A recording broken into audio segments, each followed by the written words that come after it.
శ్రీమాత్రే నమ. జయ గురు దత్తాత్రేయ నమ.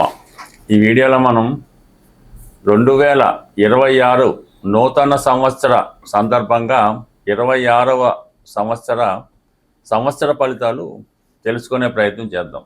సాధారణంగా ఇప్పుడున్నటువంటి జనరేషన్ ప్రకారం అది ఆంగ్లేయులదైనా జనవరి 1 నుంచే కొన్ని ప్లాన్స్ కొంతమంది వేసుకుంటారు కాబట్టి దానికి అనుగుణంగా మనం ఈ 2026వ సంవత్సరం ఏ విధంగా ప్లాన్ చేసుకుంటే బాగుంటుంది అన్నది ప్రధాన గ్రహాలైనటువంటి రాహు, కేతువు, అలాగే శని, గురువుని తీసుకొని మనం కొన్ని సూచనలు వివిధ రాశుల వారికి ఇస్తూ ముందుగా మేషరాశి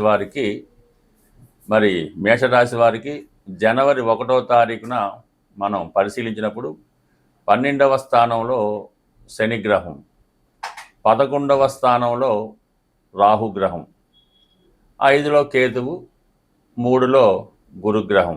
ఇది ప్రారంభంలో ఉంటుంది. కామన్గా మేషరాశి వారికి ఈ ఏలినాటి శని అంటే 12వ స్థానంలో ఉన్నటువంటి శని భగవానుడు సంవత్సరం అంతా కూడా అదే రాశిలో సంచారం చేస్తూ జరుగుతుంది. అయితే ఇప్పుడు జాతకుడు ఈ సమయంలో కొత్త ప్రయత్నాలు అంటే ఏదైనా ఉద్యోగం మారడానికి కానీ, ఏదైనా ఉన్న ప్రాంతాన్ని విడిచిపెట్టి ఏదైనా విదేశం కానీ ఇతర దేశం కానీ వెళ్ళడానికి కానీ, లేదంటే ఏదైనా ఇన్వెస్ట్మెంటు చేసి ఒక ఫ్యాక్టరీ లాంటిదో ఒక వ్యవస్థనో పెట్టడానికి ఇది చాలా అనుకూలంగా ఉంటుంది. ముఖ్యంగా ఏంటంటే ఈ సమయంలో మీరు పెట్టుబడి పెట్టినప్పుడు అది లాంగ్ టర్మ్గా చూసుకొని పెట్టవలసి ఉంటుంది. ఎక్కువగా దీర్ఘకాలంగా ఒక స్థిరాస్తి మీదో ఒక కన్స్ట్రక్షన్ మీదో పెట్టడం అన్నది మంచిది. అలాగే స్వల్పకాలిక లాభాల కోసం ఆశపడి మరి షేర్ మార్కెట్ కానీ, వడ్డీ వ్యాపారం కానీ, లేదంటే ఎవరికన్నా అప్పుడు ఇలాంటి కార్యక్రమాలు కాకుండా 10 మందికి ఉపాధి కల్పించే విధంగా, శ్రమ ఎక్కువగా ఉండి దీర్ఘకాలంలో లాభం వచ్చే విధంగా మీరు ప్రయత్నం చేయడం వల్ల కంపల్సరీగా ఇన్వెస్ట్ చేసుకోవచ్చు. ఒకటేంటంటే మనకి ఈ 12వ స్థానంలో శని భగవానుడు సంచరించినప్పుడు మన దగ్గర ఎంత ధనం ఉన్నా కూడా అది నెమ్మదిగా ఖర్చు అయి 0 స్థాయికి తీసుకురావడం జరుగుతుంది. అంటే ఇంకా మనకి సుమారు 2 సంవత్సరాలు అదే రాశిలో ఉండడం వల్ల మనం సరైనటువంటి పద్ధతిలో ఇల్లు, భూమో కొనుక్కోపోతే ఆ ధనం వేరే విధంగా అయినా ఖర్చు అవ్వడం జరుగుతూ ఉంటుంది. అంటే ఏదన్నా సడన్గా ఎవరికైనా దగ్గర వాళ్ళకి హెల్త్ ప్రాబ్లం, లేదంటే ఎవరైనా అప్పు అడగడం, ఏదైనా పెళ్ళి ఘనంగా చేయడం వల్ల నష్టపోయే అవకాశం ఉంటుంది. కాబట్టి ఈ సందర్భంలో మీరు ఏదైనా స్థిరాస్తి, గృహం, లాంగ్ టర్మ్ ఇన్వెస్ట్మెంట్ చేసుకుంటే మంచిది. ఇక దశమాధిపతిగా శని వ్యయంలో ఉన్నప్పుడు ఉద్యోగం మారడం కానీ, దూరం విదేశం వెళ్ళడం కానీ చేసుకుంటే ఇంచుమించుగా ఇప్పుడు మీరు ఏదైనా విదేశం అది వెళ్తే సుమారుగా 7 సంవత్సరాలు దూర ప్రాంతంలో ఉండడానికి కూడా తగు విధంగా మీరు ప్లాన్ చేసుకోవడానికి మీకు శని భగవానుడు సహకరించడం జరుగుతుంది. దాని తర్వాత రాహు 11వ స్థానంలో ఉన్నాడు కాబట్టి అది స్వక్షేత్రం అవడం వల్ల రాహు సినిమా ఇండస్ట్రీకి కారణం అవుతూ ఉంటాడు. అలాగే సాఫ్ట్వేర్ రంగానికి కారణం అవుతుంటాడు. రైల్వేలో కానీ, ఎయిర్లైన్స్లో కానీ, పెద్ద పారిశ్రామిక సంస్థల్లో ఉద్యోగానికి కూడా రాహు కారణం అవుతుంటాడు. అందువల్ల లాభస్థానంలో రాహు ఉన్నాడు కాబట్టి ఇటువంటి రంగాల్లో మీకు ఏదైనా అవకాశం వచ్చినప్పుడు పర్టికులర్గా మీరు అందులో చేరొచ్చు.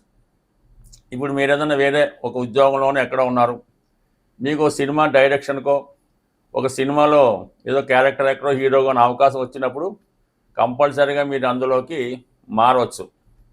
అలాగే డిపార్ట్మెంట్ చేంజ్ చేసుకోవచ్చు. అయితే పెట్టుబడి పెట్టి మాత్రం సినిమాలు తీయడం అలాంటి కార్యక్రమాలు తీస్తే మాత్రం మొత్తం 0 వచ్చే అవకాశం ఉంది. కాబట్టి కేవలం అది స్నేహభావంతో ఇతరులను మీకు అవకాశం ఇస్తే మీరు దాన్ని సద్వినియోగపరచుకోవచ్చు. ఫర్ ది సేమ్ టైం ఇంకోటి ఏంటంటే రాహు 11వ స్థానంలో ఉన్నప్పుడు మన జీవితంలో అప్పు తెస్తే తీర్చడం అనేది ఆ టైంలో కష్టం అవుతుంది. అదేవిధంగా ఎవరికన్నా ధనం ఇచ్చినా కూడా నష్టపోవడం జరుగుతుంది. కాబట్టి ఇది కంప్లీట్గా మీరు ఈ సంవత్సరం డిసెంబర్ 5వ తారీఖు వరకు కూడా రాహు మనకి 11వ స్థానంలో ఉంటాడు. కాబట్టి అప్పటి వరకు ఈ విధంగా మీరు ప్లాన్ చేసుకోవచ్చు. డిసెంబర్ 5 తర్వాత రాహు వెనక వక్రించి దశమ భావంలోకి చేరడం జరుగుతుంది. అప్పుడు దాని ప్రయత్నాలు సంవత్సరం ఎండింగ్లో చూసుకోవచ్చు. ఇక ముఖ్యంగా కేతువు 5వ స్థానంలో ఉన్నప్పుడు కొన్ని డిసప్పాయింట్మెంట్స్ చేస్తూ ఉంటుంది. లవ్ అఫేర్ లాంటివి ఏమైనా ఉంటే ఫెయిల్యూర్, బ్రేకప్ ఇస్తూ ఉంటుంది. ఉద్యోగంలో మార్పు కూడా కారణం అవుతూ ఉంటుంది. సడన్గా ఉద్యోగం పోవడం కానీ, అంటే మీకు మీరుగా ఒక రంగం నుంచి వేరే రంగంలోకి మారడానికి ఉంటుంది. ఏదో వృత్తిలో ఉన్నారు, సడన్గా ఆధ్యాత్మిక రంగంలోకి మారచ్చు, లేదంటే వేరే విధంగా ఇంకో సంస్థలోకి మారచ్చు. ఈ విధంగా సడన్గా ఉద్యోగపరమైన చేంజెస్ వచ్చాయి. కొన్ని సందర్భాల్లో మనం అశ్రద్ధగా ఉంటే ఉద్యోగంలో అనుకోని నష్టాలు కూడా వచ్చే అవకాశం ఉంది. ఎట్టి పరిస్థితుల్లో కూడా ఈ సమయంలో స్పెక్యులేషన్ కానీ, షేర్ మార్కెట్ కానీ అటువంటి విషయాలకి జోలికి వెళ్లకుండా ఉంటే మంచిది. 99% కూడా ప్రేమ వ్యవహారాల్లో దిగడం వల్ల నష్టపోయే అవకాశం ఉంది. ఈ విషయాన్ని కూడా జాగ్రత్తగా పరిశీలించుకుంటే మంచిది. ఇక ముఖ్యంగా గురువు, ప్రస్తుతం తృతీయ స్థానంలో ఉన్నటువంటి గురువు జూన్ 1వ తారీఖున కర్కాటక రాశిలోకి ఉచ్చులోకి మారడం జరుగుతుంది. అందువల్ల ఈ రాశి వారు జూన్ 1వ తారీఖు నుంచి మళ్ళీ అక్టోబర్ 31వ తారీఖున సింహరాశిలో గురువు అతిచారలో ముందుకు మారడం జరుగుతుంది. కాబట్టి ఇంచుమించుగా జూన్ 1వ తారీఖు నుంచి అక్టోబర్ 31 మధ్యలో జాతకుడికి స్థిరాస్తి లాభం కలిగే అవకాశం ఉంది. అంటే మీ పెద్దవారు మీ పేరు నిన్న ఆస్తి ఇవ్వడం కానీ, లేదంటే మీ పేరుతో మీ పిల్లలు పెద్దవారు ఆస్తి కొనడం కానీ జరిగే అవకాశం ఉంది. అలాగే గృహం ఏమైనా మారడం కానీ, ఒక ప్లేస్ నుంచి ఒక ప్లేస్లోకి మారడం కానీ, విదేశీ వ్యవహారాలు కానీ, దూర ప్రాంతం వెళ్ళడం కానీ, అలాగే ఏదైనా స్థిరాస్తి కొనడం కానీ జరిగే అవకాశం ఉంది. మొత్తం మీద ఆ సమయంలో మీరు కంప్లీట్గా ప్లేస్ అన్నది మారడం జరుగుతూ ఉంటుంది. అది మంచిగానే ఉంటుంది. విద్యార్థులు లాంటి వాళ్ళు కూడా హాస్టల్లో మంచి కాలేజీలో సీట్ దొరికి అక్కడ వారి యొక్క విద్యాభ్యాసం కొనసాగించే అవకాశం ఉంటుంది. ఇంచుమించుగా మరి ఈ అక్టోబర్ 31వ తారీఖున సింహరాశిలోకి వెళ్ళినటువంటి గురువు ఈ రాశి వారికి పంచమ స్థానం కాబట్టి అక్కడ ఇంచుమించుగా మనకి సంవత్సరం ఎండింగ్ దాకా అక్కడే ఉంటాడు. కాబట్టి సంతానం కొరకు ప్లాన్ చేసుకునే వాళ్ళు ఎవరన్నా ఉంటే ఆ సమయంలో పిల్లల కొరకు ప్లాన్ చేసుకునే అవకాశం ఉంది. మొత్తం మీద మేషరాశి వారికి ఒక ఏలినాటి శని ప్రభావం జాగ్రత్తగా ప్లాన్ చేసుకుంటే కంప్లీట్గా ఈ సంవత్సరంలో చాలా ముఖ్యమైనటువంటి సంఘటనలు జరిగే అవకాశం ఉంది. మరి ముఖ్యంగా 2026 సంవత్సరంలో ఇప్పుడు చెప్పినటువంటి 4 గ్రహాలని సింపుల్ పరిహారాలు ఇప్పుడు చెప్పడం జరుగుతుంది.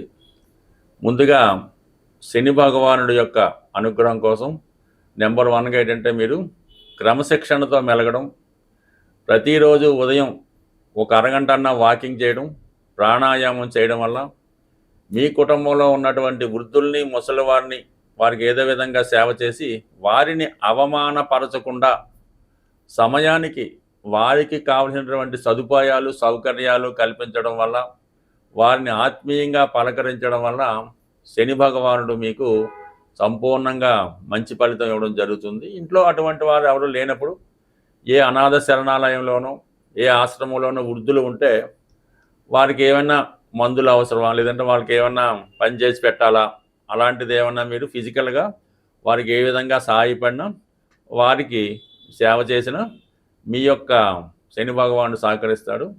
ఇంకా మీకు అవకాశం ఉంటే ఈ చలికాలంలో ఎవరైతే రోడ్ సైడ్ అది వృద్ధులు, అసమర్థులు, రోగిష్టి వారు ఉంటారో వాళ్ళకి ఒక మంచి రగ్గు, దుప్పట్ లాంటిది దానం చేయడం వల్ల శనిగ్రహ అనుగ్రహం పొందుతారు. ఇది శని భగవానుడికి. ఇక రాహుగ్రహం అనుగ్రహం పొందాలంటే మీరు ఎక్కువగా కాలభైరవుణ్ణి ఆరాధించవలసి ఉంటుంది. బట్ ఎవరైతే వక్ర మార్గంలో, అక్రమ మార్గంలో వెళ్తూ ఉంటారో వాళ్ళని మంచి మార్గంలో పెట్టే ప్రయత్నం చేయాలి. అంటే మీరు కూడా ఏదంటే రాహు ఎప్పుడైతే మనిషి జీవితంలో యాక్టివేట్ అవుతాడంటే వాడికి ఏమైనా వ్యసనం, బలహీనత ఉన్నప్పుడు రాహు విజృంభించి మరింత వ్యసనపడుగా మారుస్తుంటాడు. మీలో ఉన్నటువంటి వ్యసనాల్ని తగ్గించుకుంటే ఆటోమేటిక్గా రాహు బలవంతుడు అవుతాడు. రాహుగ్రహ అనుగ్రహం కోసం దుర్గా అమ్మవారి ఆరాధన, కాళికామాత ఆరాధన చేసుకోవడం వల్ల, లేదంటే ఏదైనా అమ్మవారి ఆలయంలో ఒక నిమ్మకాయ తీసుకొని మీ దగ్గర పెట్టుకోవడం వల్ల కూడా రాహుగ్రహ అనుగ్రహం పొందుతూ ఉంటారు. బట్ ఏదైనా కొంతవరకు చెడు వ్యసనాల నుంచి బయటపడితే రాహు యొక్క ఫేవర్ మీకు వచ్చేస్తుంది ఆటోమేటిక్గా. ఇక కేతు అన్నది ఆధ్యాత్మిక రంగంలో ఉన్న వాళ్ళకి ఆటోమేటిక్గా కేతు సహకరిస్తాడు. నిరాశగా ఏదన్నా ఎవరన్నా బాగా ఇబ్బందుల్లో ఉంటే వాళ్ళకి ఏదో ఒక ధైర్యం చెప్తే చాలు మీరు, అంటే కౌన్సిలింగ్ అవ్వాలన్నమాట. ఆ కౌన్సిలింగ్ అవ్వడం వల్ల కేతు యాక్టివేట్ అవ్వడం జరుగుతూ ఉంటుంది. లేదంటే బుధవారం రోజు కానీ, మంగళవారం రోజు కానీ వినాయకుడిని గరికతో అర్చన చేయడం వల్ల, సంకటనాశన గణేష్ స్తోత్రం చదవడం వల్ల, అలాగే ఏదైనా సాధువులకి, అలాగే బ్రహ్మచారులకి ఇండ్లు పట్టకుండా తిరుగుతున్న వారికి కావాల్సినటువంటి కాషాయ వస్త్రాలు కానీ, ఏదన్నా వారికి భోజనం కానీ పెట్టడం వల్ల కేతువు సహకరించే అవకాశం ఉంటుంది. విఘ్నేశ్వరుడు ఆరాధనతో కేతువు సంతృప్తి చెందే అవకాశం ఉన్నది. అలాగే మీ దగ్గర ఈ పోక చెక్కని ఉంటుంటాయి, అంటే తమలపాకులు కిల్లీలో వాడే పోక చెక్క మీ దగ్గర పెట్టుకోవడం వల్ల కానీ, డ్రై ఫ్రూట్స్ పంచిపెట్టడం వల్ల కానీ కేతువు మీకు సహకరిస్తాడు. ముఖ్యంగా మీ గురువు అంటే మీ తండ్రి గారిని, మీ విద్య నేర్పిన గురువుని ఆరాధించడం వల్ల, లేదంటే మన ప్రస్తుతం ఉన్నటువంటి బాబావారు, దత్తాత్రేయుడు, రాఘవేంద్ర స్వామి, ఈ విధంగా గురువుని ప్రతి గురువారం ఆరాధించడం వల్ల, గురువారం రోజు ఆవుకి శనగలు పెట్టడం వల్ల, అంటే గోవుని సేవించడం వల్ల, పూజించడం వల్ల కంప్లీట్గా మీకు గురువు అనుగ్రహం లభిస్తూ ఉంటుంది. స్త్రీలైతే వారు చేస్తున్నటువంటి స్నానం చేసినప్పుడు వేడి నీళ్ళలో కొద్దిగా పసుపు పెట్టుకొని స్నానం చేయడం వల్ల, ఎక్కువ పసుపు వాడటం వల్ల కూడా గురుగ్రహ అనుగ్రహం స్త్రీలకి కలిగి సౌభాగ్య యోగాన్ని, తొందరగా వివాహం జరిగే అవకాశం ఉంటుంది. స్వస్తి.